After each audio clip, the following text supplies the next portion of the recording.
Hello दोस्तों, नमस्कार। आप सभी का स्वागत है सॉल्यूशन एट क्लिक में। हम भारत का संविधान पढ़ रहे हैं और इससे पहले वाली वीडियो तक हमने फंडामेंटल राइट्स के बारे में अच्छे से जान लिया था। यानी हम अनुच्छेद नंबर 1 से लेकर अनुच्छेद नंबर 35 तक को अच्छे से समझ चुके हैं और इन पर बनने वाले संभावित प्रश्नों को भी हम देख चुके हैं। इन सभी वीडियोज़ को आप मेरे चैनल सॉल्यूशन एट क्लिक पर जाकर उस पर बनी हुई प्लेलिस्ट इंडियन पॉलिटी में जाकर देख सकते हैं। तो चलिए अब बिना समय गंवाए हम आरंभ करते हैं भारत के संविधान का अगला भाग यानी भाग 4, राज्य की नीति के निदेशक तत्व। संविधान के भाग 4 के अंतर्गत राज्य की नीति के निदेशक तत्व आते हैं। यह अनुच्छेद नंबर 36 से लेकर अनुच्छेद नंबर 51 तक विस्तृत है। इन सभी आर्टिकल्स में यह जिक्र किया गया है, संविधान निर्माताओं ने यह बताया है कि किसी राज्य को एक आदर्श राज्य की स्थापना के लिए और अपने लोकजन के कल्याण के लिए किस तरह के कार्य करने चाहिए। तो इस भाग 4 का पहला आर्टिकल यानी आर्टिकल नंबर 36 है परिभाषा। यह परिभाषा हम अनुच्छेद नंबर 12 के तहत भी कर चुके हैं और इसमें यही लिखा हुआ है कि भाग 3 जो कि था फंडामेंटल राइट्स, जिसमें हमने पढ़ा था अनुच्छेद नंबर 12 कि जब तक संदर्भ से अन्यथा अपेक्षित न हो राज्य की परिभाषा वही समझी जाएगी जो भाग 3 के अंतर्गत आर्टिकल 12 में लिखी हुई है। अब देखते हैं अनुच्छेद नंबर 37। इस भाग में अंतर्विष्ट तत्वों का लागू होना।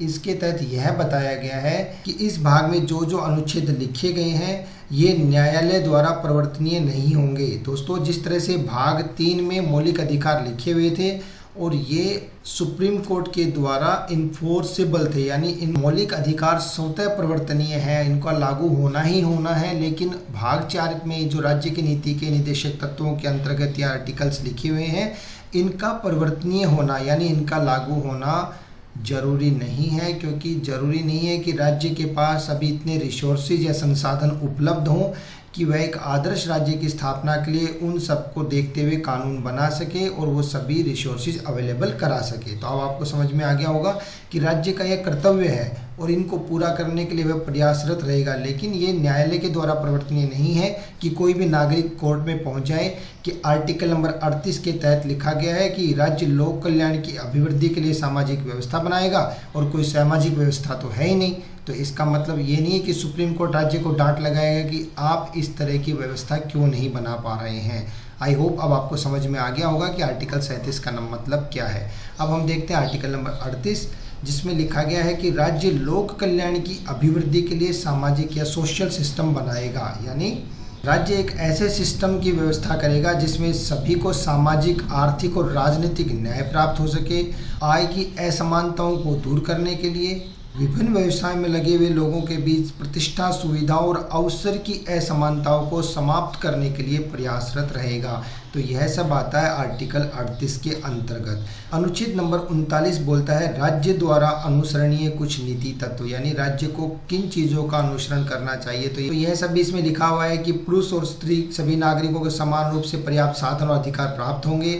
समुदाय के भौतिक संसाधनों का स्वामित्व इस प्रकार से बांटा जाएगा कि सभी का हित सर्वोत्तम रूप से बराबर रहे, यानी किसी एक का हित को साध कर राज्य कोई कानून नहीं बनाएगा।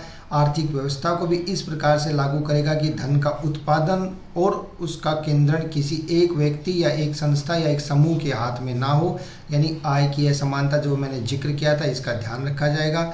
और पुरुष और स्त्री दोनों को समान कार्य के लिए समान वेतन दिया जाएगा। वहीं राज्य को एक और चीज़ सुनिश्चित करने की कोशिश करनी पड़ेगी, वो कर्मकारों के स्वास्थ्य और शक्ति का उसको ध्यान रखना पड़ेगा।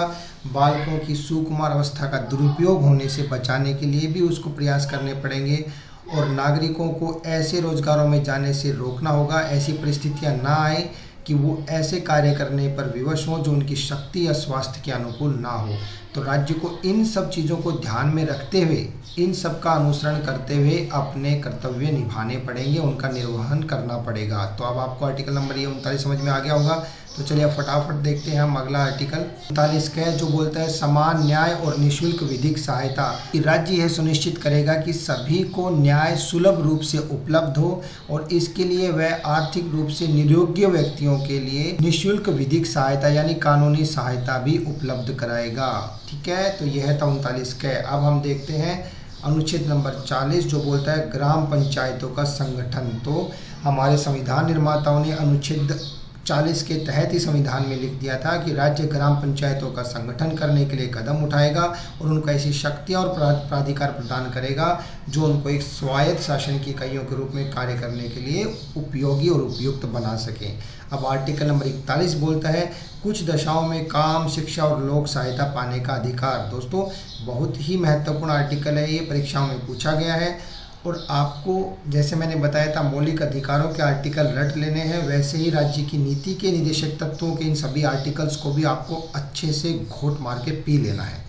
तो आर्टिकल नंबर 41 बोलता है कि राज्य अपनी आर्थिक सामर्थ्य को ध्यान में रखते हुए बेकारी, बुढ़ापा, बीमारी और अशक्तता जैसे अभावों से लड़ने में और उनको लोक सहायता देने में, जो आमजन इन सब समस्याओं से जूझ रहे हैं उनको लोक सहायता पाने का अधिकार देगा और उनको प्राप्त कराने के लिए वह प्रभावी उपबंध कराएगा। अब हम देखते हैं आर्टिकल नंबर 42 जो बोलता है काम की न्याय संगत और मानवोचित दशाओं का तथा प्रसूति सहायता का उपबंध। राज्य काम के लिए इस तरह की दशाओं को सुनिश्चित करेगा कि जहां काम करना अनुकूल हो और महिलाओं के लिए प्रसूति सहायता भी उपलब्ध कराएगा। आर्टिकल नंबर 43 कर्मकारों के लिए निर्वाह मजदूरी आदि। तो आर्टिकल नंबर 43 में स्पष्ट लिखा हुआ है कि राज्य निश्चित कानून बनाकर, चाहे वो आर्थिक संगठनों के द्वारा हो या कोई कानून बनाकर, किसी भी रीति से कृषि, उद्योग या अन्य प्रकार के कर्मकारों को काम सुनिश्चित कराएगा, उनकी निर्वाह मजदूरी सुनिश्चित करेगा, अच्छे जीवन का और उनको साथ में अवकाश भी मिले, इन सब चीज़ों का ध्यान रखेगा और काम की दशाएं ऐसी होनी चाहिए कि वहाँ एक आम आदमी काम कर सके। और इसके साथ राज्य कुटीर उद्योगों को, जो गांव के लघु उद्योग हैं, उनको भी बढ़ाने के लिए वैयक्तिक या सहकारी आधार पर बढ़ाने का प्रयास करेगा, उनको सहायता प्रदान कराने की कोशिश करेगा। और इसी के तहत बाद में उपखंड 43 क जोड़ा गया जो बोलता है उद्योगों के प्रबंधन में कर्मकारों का भाग लेना, यानी जो भी उद्योग हैं उनके मैनेजमेंट में काम करने वालों को भी जगह दी जाएगी। यह बोलता है अनुच्छेद 43 क। अनुच्छेद 43 ख भी इसमें जोड़ा गया है जो बोलता है कि सहकारी सोसाइटियों का विकास करने की राज्य कोशिश करेगा। किसी व्यक्ति को संघ या सोसाइटी बनाने का अधिकार है, यह हमारे अनुच्छेद 19 के तहत लिखा गया है। और अब राज्य को यह नैतिक कर्तव्य दिया गया है कि इन सोसाइटियों का संवर्धन करने का प्रयास वह करेगा, यानी इनको विकसित करने का प्रयास राज्य करेगा। अब सबसे महत्वपूर्ण आर्टिकल आता है आर्टिकल नंबर 44 कि समय आने पर राज्य सुनिश्चित भी करेगा कि नागरिकों के लिए समान सिविल संहिता यानी यूनिफॉर्म सिविल कोड वह लागू कर सके, सभी नागरिकों को एक ही कानून के साथ देखा जाएगा। अगला महत्वपूर्ण आर्टिकल है आर्टिकल नंबर 45 जो बोलता है 6 वर्ष से कम आयु के बालकों के लिए प्रारंभिक बाल्य अवस्था देखरेख और शिक्षा का उपबंध। हमने इससे पहले आर्टिकल 21 क में देखा था कि 6 वर्ष से 14 वर्ष के बच्चों को फंडामेंटल राइट के तौर पर निःशुल्क शिक्षा का अधिकार मिला हुआ है। वहीं राज्य को यह सुनिश्चित करने का अधिकार दिया गया है कि वह 6 वर्ष से कम आयु के बच्चों की देखभाल और उनकी शिक्षा का उपबंध करने के लिए कार्य करेगा या कोशिश करेगा। और भाग 4 के सबसे महत्वपूर्ण आर्टिकल्स में से एक आर्टिकल नंबर 46 अनुसूचित जातियों, अनुसूचित जनजातियों और अन्य दुर्बल वर्गों के शिक्षा और अर्थ संबंधी हितों की अभिवृद्धि। फंडामेंटल राइट्स के 31 क और ख को बढ़ते हुए मैंने बताया था कि कई बार ऐसा होता है कि राज्य की नीति के निदेशक तत्व सर्वोपरि हो जाते हैं फंडामेंटल राइट से। तो यह आर्टिकल कुछ ऐसा ही है, क्योंकि राज्य की नीति के निदेशक तत्वों के तहत यह आर्टिकल राज्य को अधिकार देता है कि वह अनुसूचित जातियों, जनजातियों और अन्य दुर्बल वर्गों के लिए शिक्षा और अर्थ संबंधी हितों की अभिवृद्धि कर सकता है, यानी रिजर्वेशन का प्रावधान कर सकता है। और इसके तहत अगर राज्य कोई कानून बनाता है तो वह शून्य नहीं समझा जाएगा मौलिक अधिकारों को ध्यान में रखते हुए। तो अब आगे बढ़ते हुए देखते हैं आर्टिकल नंबर 47 पोषाहार स्तर और जीवन स्तर को ऊंचा करने तथा लोक स्वास्थ्य का सुधार करने का राज्य का कर्तव्य। अनुच्छेद नंबर 47 बोलता है कि पोषाहार स्तर और जीवन स्तर को ऊंचा करने तथा लोक स्वास्थ्य का सुधार करने का राज्य का परम कर्तव्य है कि राज्य अपने लोगों के पोषण के स्तर को बढ़ाने की कोशिश करेगा, जीवन स्तर को ऊंचा करने के लिए और लोक स्वास्थ्य के सुधार को अपने प्राथमिक कर्तव्यों में रखकर आगे बढ़ेगा। और सरकार ऐसे कानून बनाएगी कि मादक पदार्थों के सेवन को दंडनीय बनाया जा सके और इनको रोकने के लिए वह उचित तौर पर प्रयास करेगा। अनुच्छेद नंबर 48 बोलता है कृषि और पशुपालन का संगठन, इसके तहत कृषि और पशुपालन को बढ़ावा देने के लिए जो कार्य राज्य कर सकता है उनको करने की कोशिश करेगा। और वहीं 48 क में लिखा हुआ है पर्यावरण का संरक्षण तथा संवर्धन और वन तथा वन्य जीवों की रक्षा। आर्टिकल 49 बोल रहा है राष्ट्रीय महत्व के संस्मारकों, स्थानों और वस्तुओं का संरक्षण। तो इसमें बताने के लिए ज़्यादा कुछ है नहीं, आप समझ गए होंगे कि राज्य का परम कर्तव्य है कि वह इन सब की देखभाल करेगा और इनका संरक्षण करने की कोशिश करेगा। वहीं आर्टिकल नंबर 50 बोलता है कार्यपालिका से न्यायपालिका का पृथक्करण। मैंने आपको बताया था कि लोकतंत्र के 3 महत्वपूर्ण अंग होते हैं, विधायिका, कार्यपालिका और न्यायपालिका। तो अनुच्छेद 50 के तहत राज्य यह सुनिश्चित करेगा कि न्यायपालिका के ऊपर कार्यपालिका अपना जोर ना चला सके। जब न्यायपालिका स्वतंत्र होगी तभी लोकतंत्र सच्चे अर्थों में स्थापित हो पाएगा। और इस भाग का आखिरी अनुच्छेद है अनुच्छेद 51, जो बोलता है अंतर्राष्ट्रीय शांति और सुरक्षा की अभिवृद्धि। तो इस तरह से हमने भाग 4 के अंतर्गत आर्टिकल नंबर 36 से लेकर 51 तक को अच्छे से जाना। मैंने थोड़ा जल्दी इनको कराया है क्योंकि इनके ऊपर सीधे MCQ क्वेश्चंस बनते हैं, इनमें से ज़्यादा समझाने लायक कुछ था नहीं।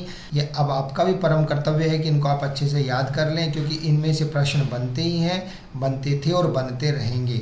तो चलिए दोस्तों, मैं भी आशा करता हूँ कि आपको अच्छे समझ में आ गया होगा। इसी के साथ हमारा भाग 4 यहीं पर खत्म होता है। अगला हम करेंगे भाग 4 क, जिसमें लिखे हुए हैं मूल कर्तव्य। यह हम अगली वीडियो में जानेंगे। तब तक के लिए नमस्कार, धन्यवाद, थैंक यू, बाय बाय।